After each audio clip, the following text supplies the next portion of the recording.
Did you know that there's a lot of people who use one of these to do their dog's nails? Now, maybe if you've heard, you think it might be a little bit intimidating. I mean, who would want to use power tools on their dog's nails? Well, let me tell you, a lot of people, once they get their dog used to this, they find it so much easier. And if you learn how to do it, you might find that's the truth too.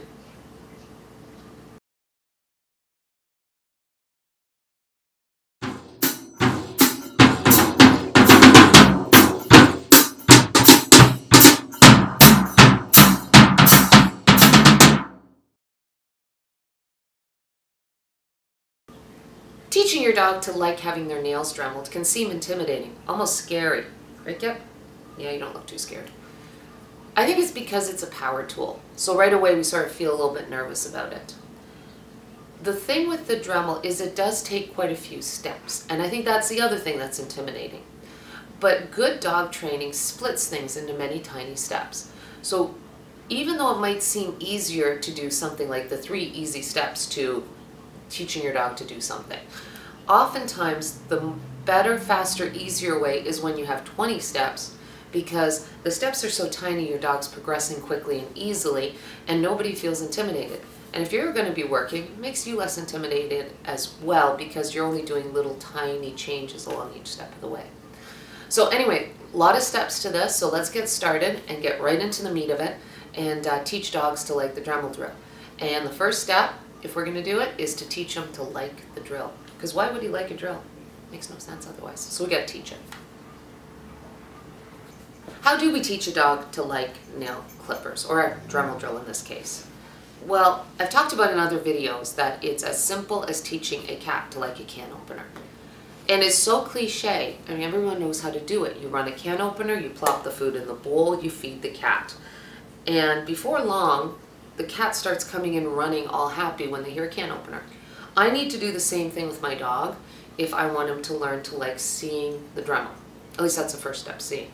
So I've got my food put away, I've got my tool put away, and there's a lot of downtime. Remember, a cat learns about the can opener getting fed, what, twice a day? So you don't need a lot of reps, you just need clean reps. And what I'm going to do is I'm going to come in periodically, I'm going to show him the tool, and when he sees it, then I'm going to reach for my hidden food. And as long as this Dremel is out, he gets fed.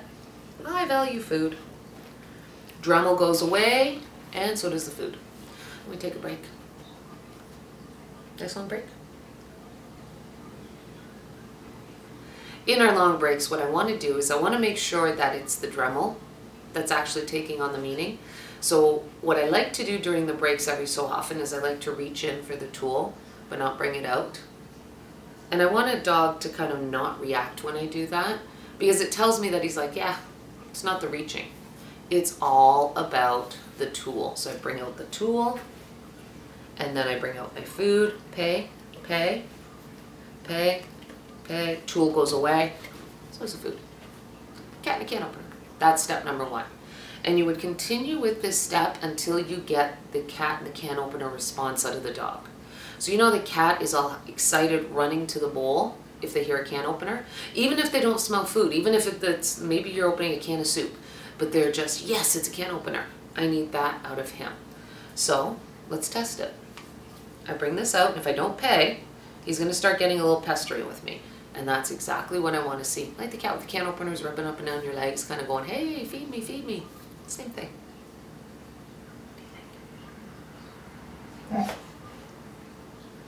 You think you deserve food for that?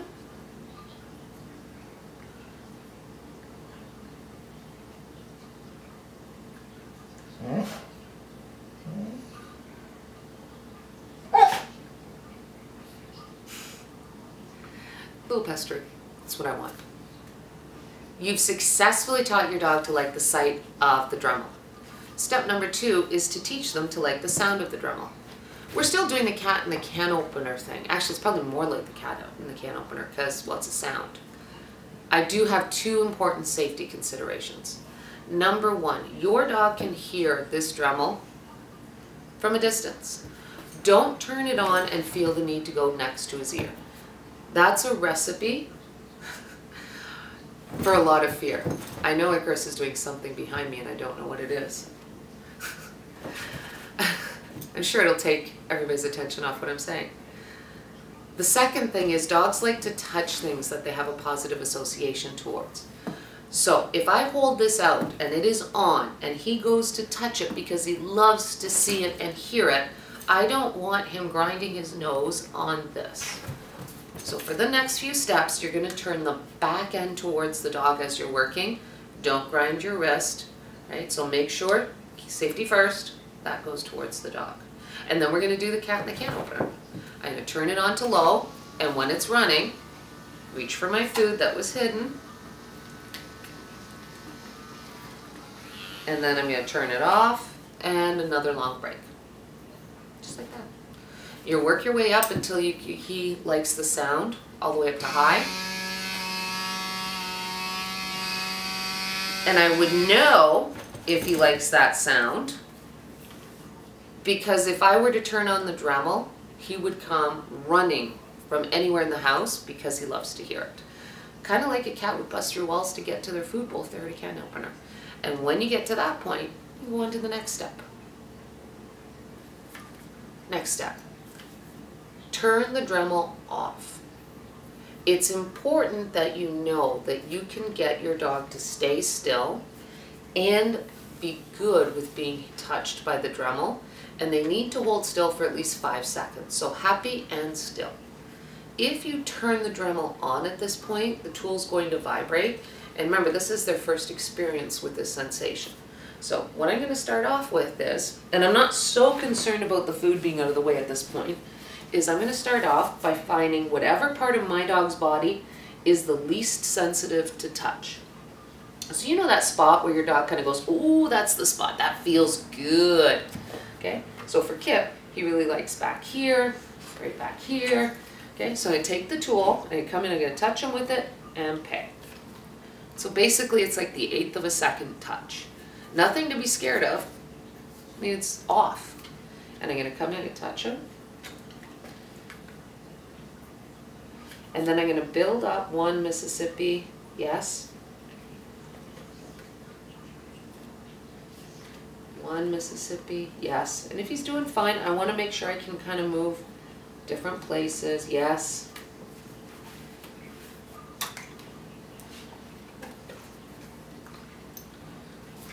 One Mississippi, 2 Mississippi, yes. You don't have to count out loud. I'm just counting out loud so you know what's going on in my head. And I need to be able to work my way down. 1, 2, 3, yes. Until I can get all the way down to each of his legs.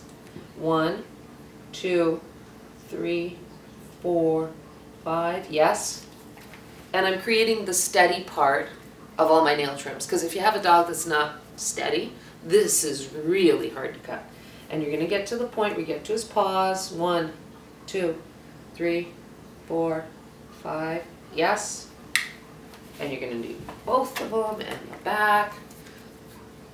And then really important, you really need to get in here. Icarus, you want to move, buddy? You have to get to the point where you can pinch his nail. Back end. 1, 2, 4, 5. Icarus photobomb. I'll redo that. Yes. Okay. Pinching the nail, holding it steady. 1, 2, 3, 4, 5. Yes. Because if you can't get your dog to hold steady while the tool is off, you have a really hard time getting to do it when the tool is on. Alright, so this is your next step, is making sure you can get steady mock nail trims from the back of the Dremel tool before we move towards turning it on. And then we go to our second last step. We're almost there. It's not that many steps. Okay. Our next step is exactly the same as the last one, except our tool is going to be off.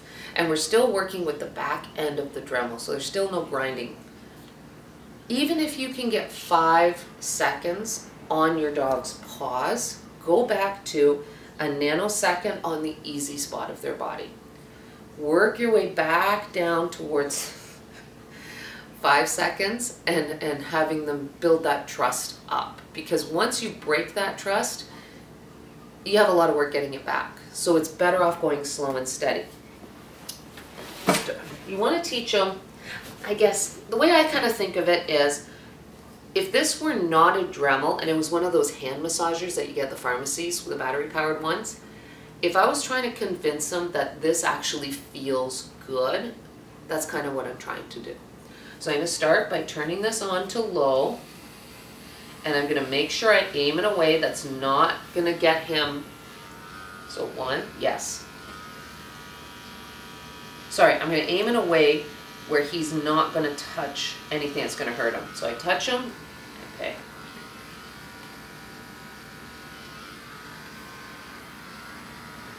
And then I'm going to build up that trust. 1 Mississippi, yes. 1 Mississippi, yes. 1 Mississippi, yes. 1 Mississippi, 2 Mississippi, yes. And make sure that I build it all the way up. 1, 2, 3, 4, 5, yes. Hayek. Then once I've done that, I can start working my way down. Again, 1 second. 1, 2, yes. And so on and so forth, bringing my all the way back down again until I can pinch his nails. When I come in here first time, I'm just going to go, yes, nanosecond again. So what's important to remember is just because you can do 5 seconds up here doesn't mean that you're going to get 5 up here. You're going to get 5 here. Go back to easy until you can get 1, 2, 3, 4, 5, yes. And then you can bring it up to the higher level. Repeat it. Yes.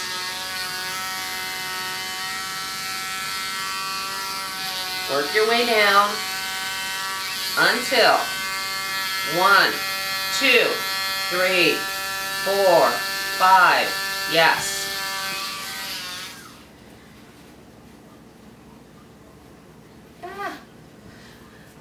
And in case anyone's wondering, yes, I have worked with the Dremel and the cat.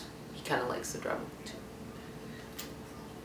Last step, we're almost at the point where we can do a nail for real.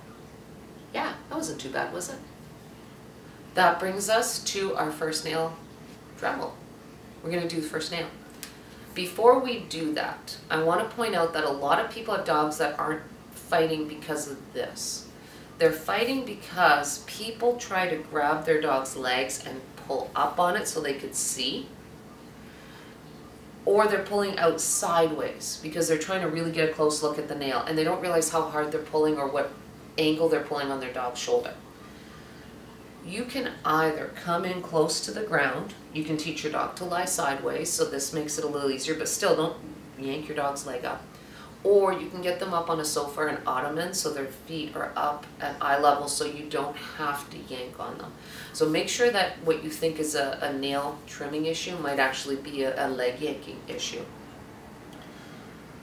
The first time you Dremel a nail, it's only going to be a quarter of a second. It's to teach him what it is and to sort of get familiar with the process. So breathe, pick the longest, easiest nail to do.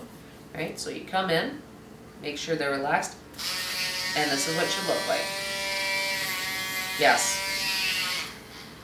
Super easy. Nice and easy. Right?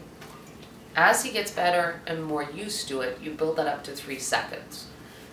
These can get hot if you're grinding for prolonged periods of time. So I usually do about 3 seconds and then I stop and then I'll come back again. You can also get special bits that don't heat up, that are worthwhile investments, a little expensive. But your goal will be to come in and to be able to do 3 seconds at a time with your dog steady. So it ends up looking something like this. Okay? Ready?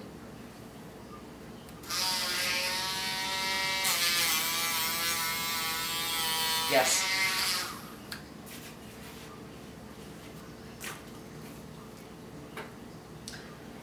All nail trims should be that easy, don't you think? I think so, right? So actually not that hard. Few steps, work through them, and you may actually find dremeling is a lot easier than cutting. Because you know what, you're always going from the end, so you never have to worry, am I cutting in the right spot? You just do a little bit and see where you're at, right? Well worth giving it a go. Ready? Which brings me to my final thoughts. Doing something like the Dremel is all about working in the smallest, tiniest little steps. It's not that there's many different steps or things to learn, but you have an infinite number of possibilities on how to work from touching a dog on their shoulder, working towards their nails. So you can always find a path that's working from easiest towards hardest. And every dog is different, which allows you to customize it. So there isn't a right or a wrong place to start. It's know the dog before you, but also know that you can work through little steps. And the better you are at sort of finding those easy paths where you say just a little bit different, little bit different, little bit different, little bit different, the faster it is for your dog to get it and the easier it is for them to get it. So exercise and splitting through things to make sure that your dog is investing in the game the entire way. Ready? Thanks. Join us for our next video coming soon. We're going to be putting them out regularly. Please follow, please like, please share, and share your stories. I love hearing from you, and I can't wait to see your comments.